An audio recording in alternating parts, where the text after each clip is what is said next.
The year is 1971. Harrisville, Rhode Island, a small town steeped in history, becomes the epicenter of a terrifying true story. A darkness has settled upon an unassuming farmhouse, its presence felt by those who dare to cross its threshold. This is no ordinary haunting. This is a story of a family held captive by forces unseen, their lives forever changed by the horrors they endured. The old Arnold estate, as it was known, stood as a silent sentinel at the end of a long, desolate driveway. Its once vibrant exterior was now masked by peeling paint and rotting wood, a testament to the sinister secrets lurking within. Locals whispered tales of tragedy and despair, of lives lost and souls trapped within the home's decaying walls. But the Perron family, unaware of the darkness that awaited them, saw only a place to call home. Roger and Carolyn, along with their 5 daughters, were soon to discover that their dream of a peaceful life in the country would become a terrifying descent into a nightmare. As the sun began to set, casting long, ominous shadows across the property, the Perron family's idyllic vision of their new home began to crumble, replaced by an icy fear that would haunt them for years to come. December 1970. The Perron family, brimming with hope and excitement, pulled up to their new home.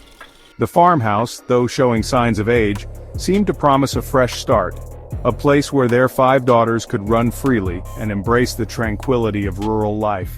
Carolyn, a devoted mother with a warm smile and a heart filled with dreams, envisioned laughter echoing through the halls and the aroma of freshly baked cookies filling the air.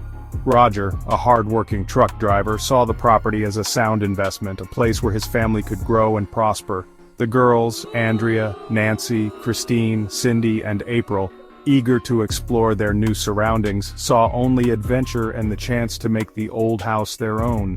Little did they know that their youthful exuberance would soon be replaced by a bone-chilling fear that would forever alter their lives.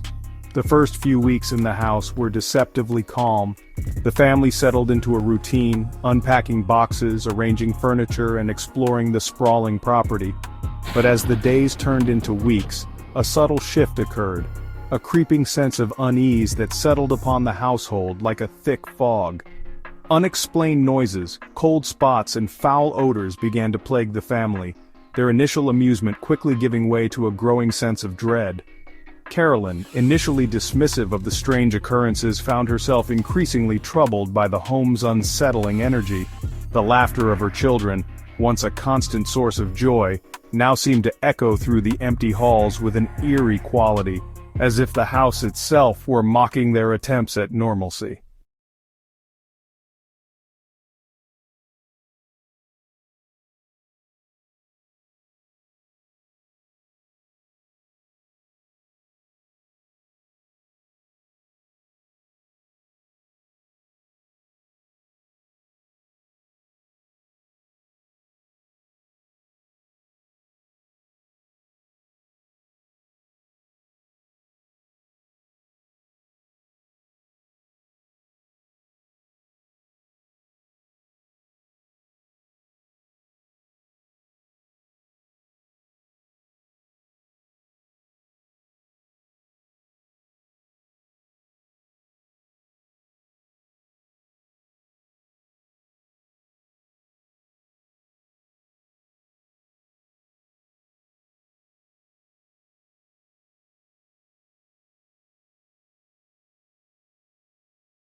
A battle that they were ill-equipped to fight.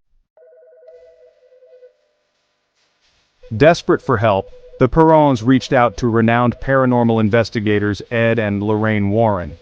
Ed, a demonologist with a wealth of knowledge about the occult, and Lorraine, a clairvoyant and trance medium, had dedicated their lives to confronting the unknown, offering solace to those tormented by the supernatural.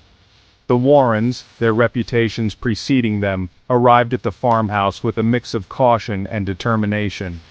They had encountered countless cases of hauntings and demonic possessions, but the sheer malevolence emanating from the Arnold estate sent a chill down their spines. Every haunting, no matter how terrifying, can be explained through a combination of scientific analysis and spiritual understanding. Ed, armed with his crucifix, holy water, and an array of investigative tools, approached the case with a methodical and pragmatic approach. Lorraine, her senses heightened to the supernatural realm, could sense the presence of unseen entities, their energy swirling around her like a vortex of despair. The energy here is unlike anything I've ever felt before. It's as if the house itself is alive with malevolence. The Warrens spent days interviewing the Perron family, meticulously documenting every detail of their experiences. They conducted seances, attempting to communicate with the spirits trapped within the home's walls. They used EVP recorders, hoping to capture the disembodied voices that tormented the family. With each passing hour, the evidence mounted, painting a chilling portrait of a house consumed by darkness. The Warrens, though shaken by the intensity of the haunting, remained resolute in their mission to help the Perron family. They knew that they were facing a powerful and malevolent force, one that would stop at nothing to claim the souls of the innocent. As the investigation continued, it became clear that something malevolent was at play. The energy in the house was unlike anything we had encountered before.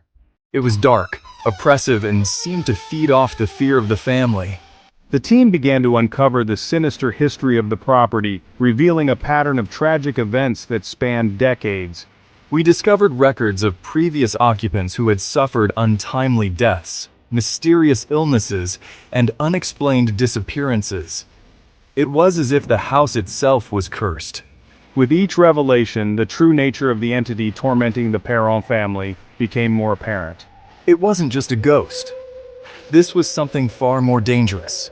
Something that had been there for a very long time, waiting for the right moment to strike. The realization left everyone on edge, knowing that they were dealing with an ancient and powerful evil. As the days turned into nights, the activity in the house grew more violent and unpredictable. We couldn't sleep. The noises, the shadows, the feeling of being watched, it was constant. We were living in a nightmare. The Perron family found themselves under siege, with the entity becoming increasingly aggressive. It started to target us individually. My siblings and I would wake up with bruises, scratches, and sometimes we'd even be thrown out of bed. The atmosphere in the house became suffocating as fear and desperation took hold. We felt trapped. There was nowhere to go, nowhere to hide. It was like the entity was always one step ahead, knowing our every move. The Warrens knew they had to act fast before the situation spiraled completely out of control. We were desperate for help, and the Warrens were our last hope. We needed them to save us from this living hell. The stage was set for a confrontation with the malevolent force that had taken over the Perron family's lives. The house itself seemed to breathe with a life of its own. Every corner, every shadow held a presence that was impossible to ignore. I could feel the energy intensify the moment we stepped inside. It was as if the very walls were whispering secrets, long buried and desperate to be heard. The Warrens knew they were dealing with something far beyond a simple haunting. The entity in the house was powerful, and it was not going to leave without a fight. Even after we moved out, the memories of that house stayed with us.